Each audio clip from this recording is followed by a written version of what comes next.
Hey there guys, Movie Master here. It's been a while. It's been about a month or so since my last Blu-ray update. And today I wanted to share some of the stuff I got from September up until now. Let's start from the beginning. The first movie that I got, it's not exactly a great movie. I have not seen it yet, I just know it from the trailers. It doesn't look that great. Piranha Double D, also known as Piranha 3DD. And I got this one for like $9.99. It just came out and it's $9.99. I don't think so many people went to go see this movie. I don't know why I got it. I think I got it just because it called my attention, especially the cover, if you know what I mean. The first one was pretty funny. It wasn't intended as a serious horror movie. It was intended as kind of like a spoof to those old school 80s horror movies. And I hope this one does the same thing. So that's one of the movies that I got. The next one is 3 separate movies that are all about the same thing. The remakes of another film. The original film is The Thing. I've never seen this version. I found it in Best Buy for $10 and I have yet to see it, but I've heard a lot of good stuff about it and I'll be watching it soon. But I have seen the remake, the John Carpenter remake, The Thing. I originally had this in a collector set, which brought a couple of John Carpenter movies. I still think I have it somewhere in my room. I just don't know where. But I'd rather have it in an individual DVD. They have this on Blu-ray also, but the DVD was only $4, so I say why not. It brings a couple of special features. I have not seen the special features yet, but this is one of the most effective horror movies, effective science fiction horror movies. It's so well made.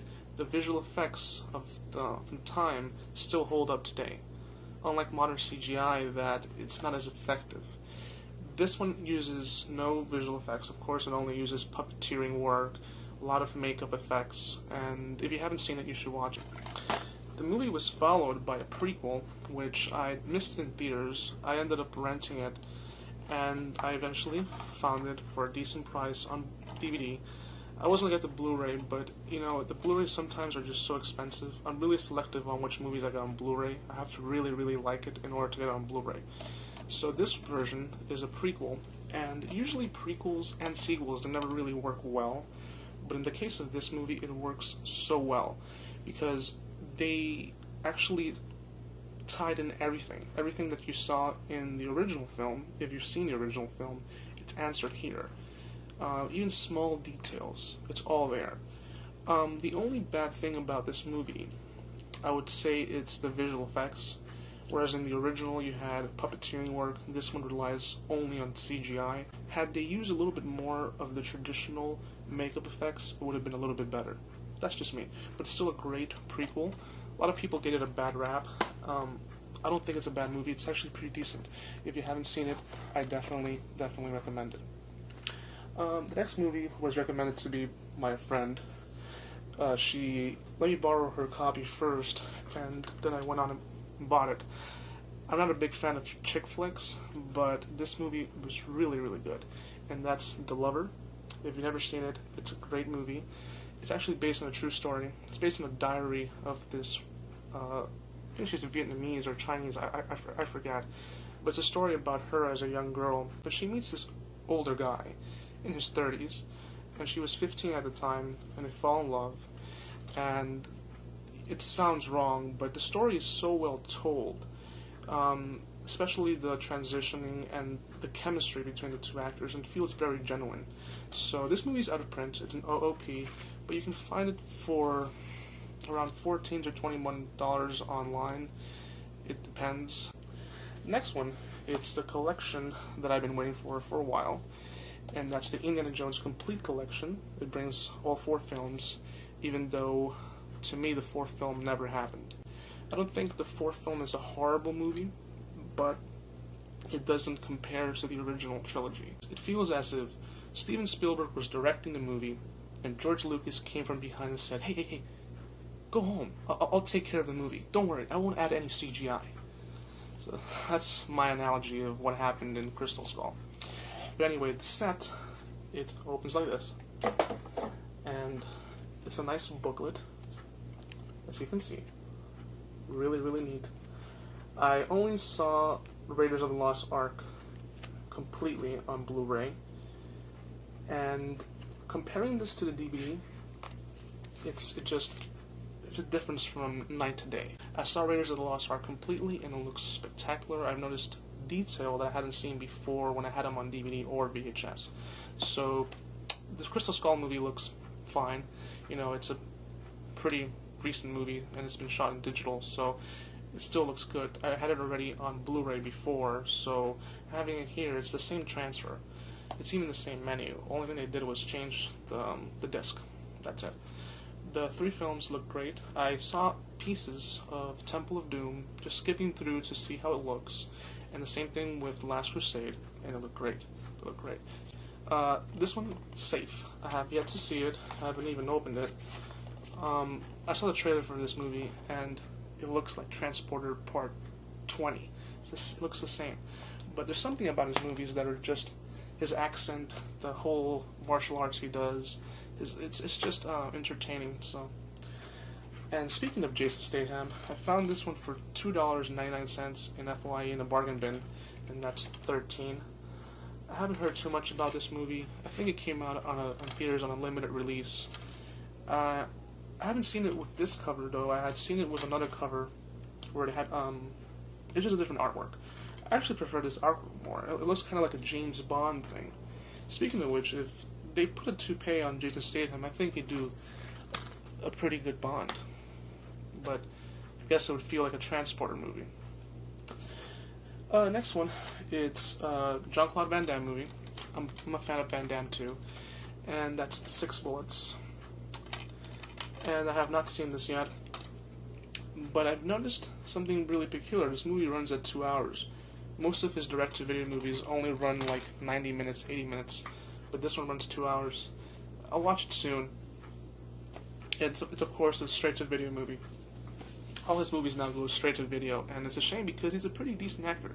You know, if you saw him in movies like JCVD, or in the movie In Hell, or Until Death, all those movies you actually can see that he's a versatile actor. It's just that they think of him as just a martial artist, so they don't give him that opportunity that he really deserves. And in Expendables 2, I feel as if he was trying a little bit too hard, but I'm glad that he at least had a chance to come back to the screens. Hopefully he'll have more roles in the future. We'll see.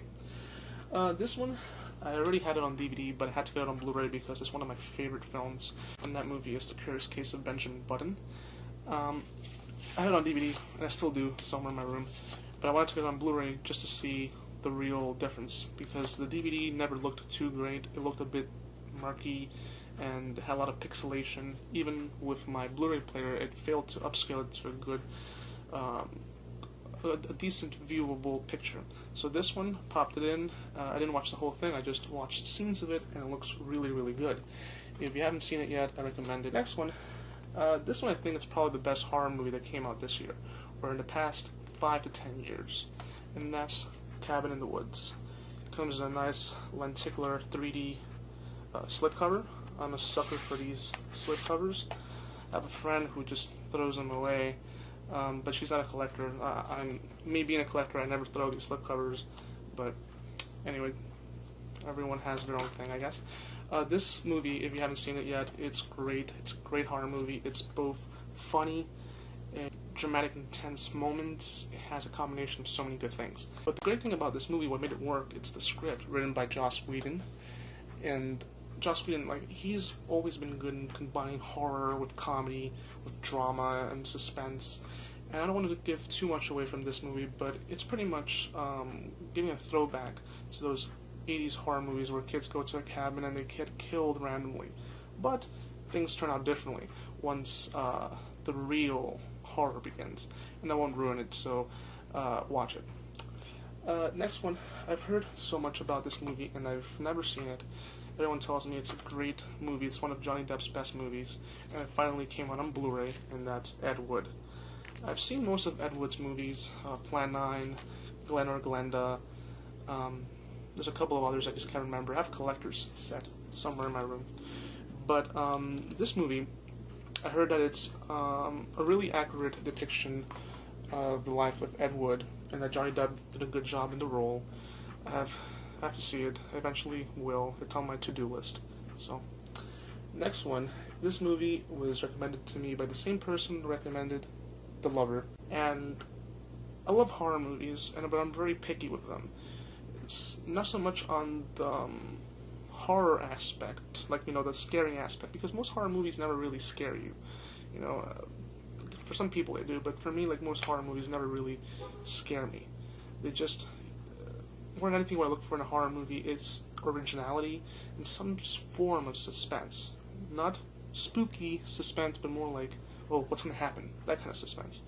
So this movie, Insidious, directed by James Wan, who directed the first Saw movie, and it also stars one of the guys from Saw, the first Saw, Leigh Whannell. He played Adam. In this movie, it's kind of like Paranormal Activity without the crappiness. I don't like Paranormal Activity. I think this is one of the worst franchises out there. I saw one of them. I don't remember which one. It was just a piece of crap. But anyway, this movie's about a young boy who's living with his family, and something's not right. He's acting weird. The house apparently seems like it's haunted, but it's not the kid. It's not the house that's haunted. It's the kid. Don't worry, I'm not ruining anything. They actually mentioned that in the trailer. The movie on its own, it's not original, but it does have a lot of good qualities. It reinvents it. It doesn't copy The Exorcist, and it doesn't copy Poltergeist. It kind of reinvents it to a new audience. But the only thing that, at least to me, it didn't scare me. It didn't really have suspense moments for me. It did have some moments where you wanted to know what's going to happen next, and you were kind of trying to guess what's going to happen next. But once you found out the character, the spooky character, which I don't want to ruin, but he looks kind of like Darth Maul from Star Wars.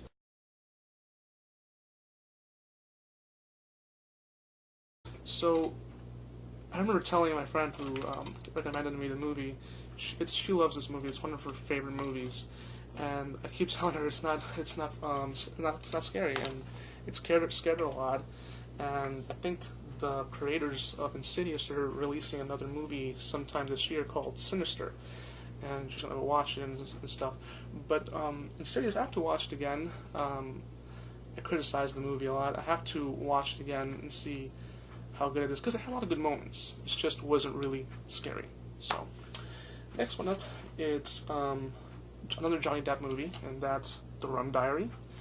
I have not seen this movie, and I saw the trailer and it made me laugh, so I found it for a good price, and I got it. So, now next one, it's a Robert De Niro movie. It also has Sigourney Weaver and Cillian Murphy. So the movie's called Red Lights.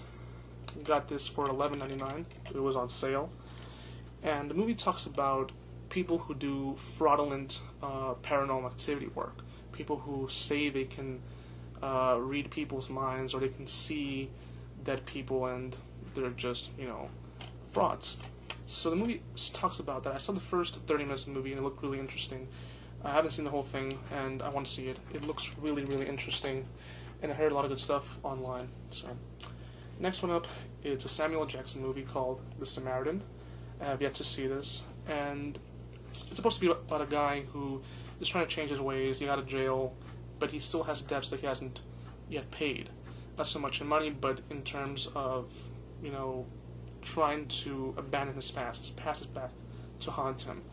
I heard that it copies a lot from Old Boy, especially with the ending, but I have yet to see Old Boy, so I don't know so much about Old Boy, but I guess I'll watch Old Boy first, and then I'll watch The Samaritan, and I'll tell you which one is better.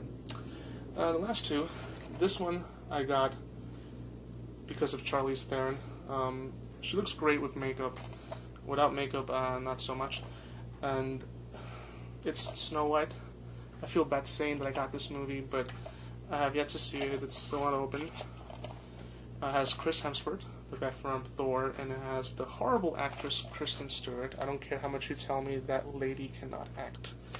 So, and the last one, it's The Avengers. The combo pack brings Blu-ray, Blu-ray 3D, DVD, and digital copy. The thing is a digital copy and not the piece of crap Ultraviolet. God. I saw this movie in theaters. I loved it. It's the first time I got to see all the superheroes in one big movie. They also had the special Best Buy exclusive, which was a box like this. and it brings like a comic book, a poster, and I was almost tempted to get it, but I said, I'll just get this one. The movie on itself, it's fun. Also, a Joss Whedon movie, so you have all those elements: the action, the suspense, the humor. So that's what I loved about the Avengers. So, anyways, until next time, take care.